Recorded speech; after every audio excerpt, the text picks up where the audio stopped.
Before we talk about rockets, think about what comes after they launch. Getting to the moon is only step one. What matters is what stays there. That's why Argonaut isn't about flashy liftoffs. It's about laying down the infrastructure that keeps astronauts alive and operations running. In this video, you'll discover how Europe's Argonaut lander builds navigation networks, powers habitats, and carries tons of cargo. And the twist, its very first mission, Argonaut, won't just land on the moon, it will serve as a reference point for everything else to follow. Yes, first mission, but before we move into that, we'd like you to subscribe to the channel and like the video. Why would Europe spend nearly €1 billion to create a cargo lander when rockets already exist and seem to do the job? On the surface, it sounds redundant. Rockets lift off, they travel through space, and they can even reach lunar orbit. But that's only part of the story. Getting cargo onto the actual surface of the moon is a completely different challenge. And without solving that gap, all the rockets in the world can't turn exploration into settlement. For decades, Europe has relied on outside partners for nearly every major deep space milestone.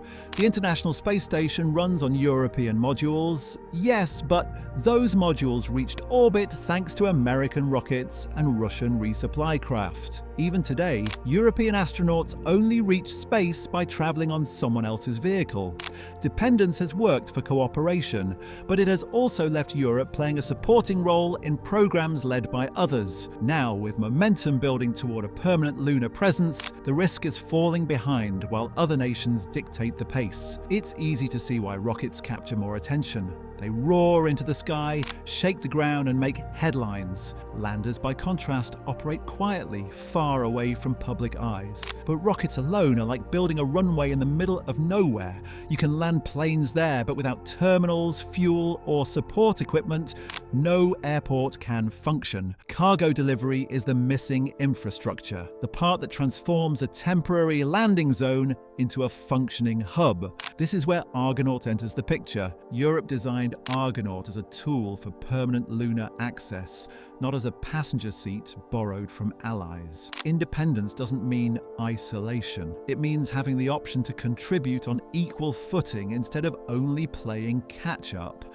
The European Space Agency's Explore 2040 vision lays this out clearly, treating the moon as a proving ground. The lunar surface is seen as more than a destination. It's a rehearsal space for journeys to Mars and beyond. Any serious attempt at those missions requires practicing long-term survival just 3 days away from Earth before venturing months into deep space. The choice of location adds another dimension. The lunar South Pole is one of the most prized spots in the solar system, with its permanently shadowed craters rich in potential ice reserves and mountain ridges lit by near constant sunlight. Ice can be turned into drinking water, oxygen, or rocket fuel. Sunlight provides energy almost year-round, but the harsh terrain is useless if you can't land cargo there precisely. Argonaut is being tailored for exactly this, delivering the first building blocks in a place where future explorers will need them most. So Europe isn't chasing rocket headlines, it's building the quieter, less flashy system that actually keeps operations alive. Once cargo can reliably reach the lunar surface,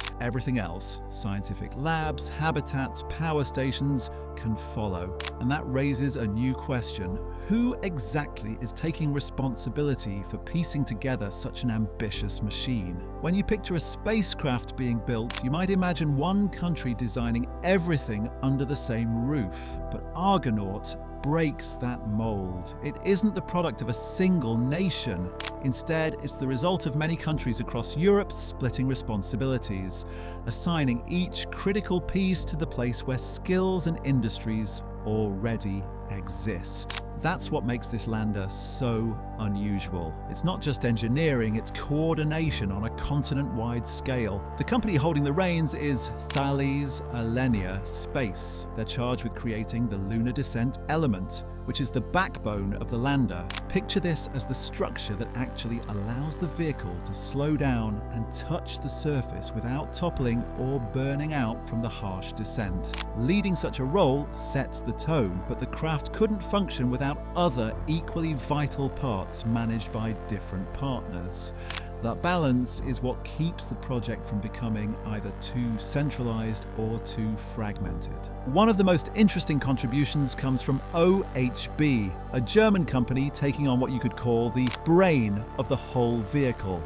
That means guidance, navigation, and control. The systems that decide where Argonaut points and how it reacts in real time. Add to that the electrical power system, which keeps every mechanism alive and balanced, as well as tracking, telemetry, and command lines. These allow Earth to speak with the lander, sending instructions and receiving data. Without these systems, the lander is little more than a metal shell. Then you have propulsion solutions spread between France and the UK. Propulsion might sound straightforward, but delivering cargo to the moon requires engines for correction burns, landing maneuvers, and the ability to handle variable gravity conditions. Combine that with data systems, which handle everything the lander records and transmits, and you begin to see why no single company could realistically manage each detail with the same quality.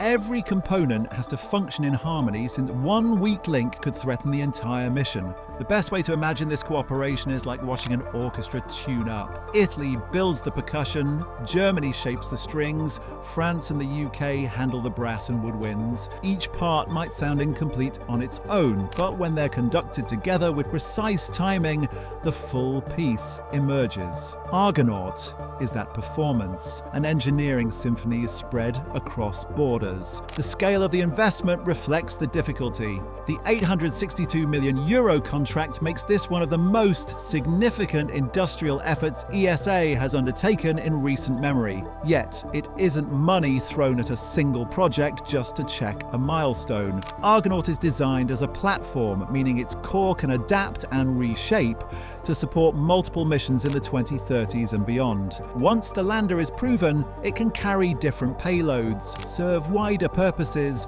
and evolve as the goals of lunar exploration grow. It's this flexibility that makes people anticipate the first demonstration. What will Argonaut actually do when it finally touches down? Beyond the technical achievements, the design itself stands for something bigger. Europe presenting a united front, merging talents into one collective space power. And the first real proof of this collaborative machine will come with its debut mission, Argonaut, the stage where all of this work is finally tested. Argonaut's first mission is not designed to land, drop off its payload, and fade into lunar dust. It's being built to stay, to serve as a permanent marker on the moon that every mission after it can rely on. That mission already has a name, Argonaut. Scheduled for launch in 2031 on Europe's Ariane 6 rocket, it represents a new kind of thinking. Instead of seeing landers as disposable tools with a few hours or days of use, Argonaut is planned to remain active for at least 5 years, quietly but steadily supporting a growing network of exploration at the lunar South Pole. For most of human spaceflight history, landers have burned bright and short. Apollo touched down and left within days. Robotic craft are usually built for single goals, with limited lifespans. Argonaut challenges that pattern. Its value lies in endurance. It's not just transporting material,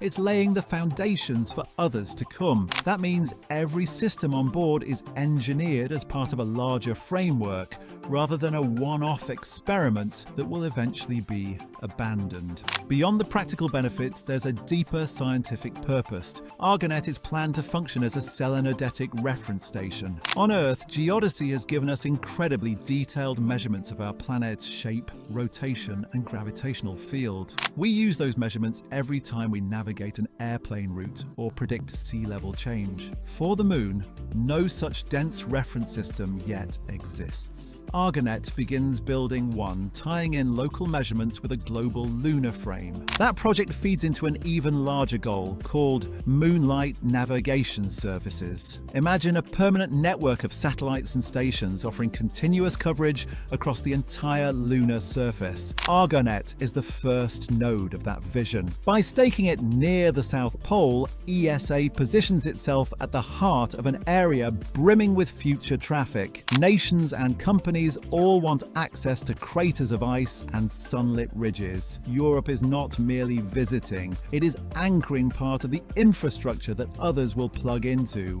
Long-term, ESA imagines this station opening the door to supplying astronauts, supporting telescopes shielded from Earth's interference, or even powering factories that extract resources directly on the moon. Argonaut is the quiet switch that keeps the lights on for all of that. And the significance of this long game is encoded in the mission's own symbol, the Argonaut patch, carrying a story hidden in plain sight. Argonaut is not really about a single spacecraft.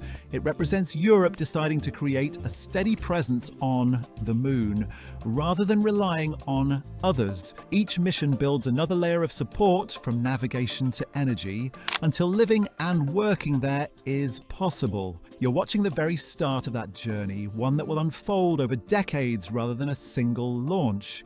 Following its progress means watching a new infrastructure come to life in real time, and hidden in the Argonaut mission patch is the word Lunar, spelled in Morse code, a reminder that every step is part of something larger.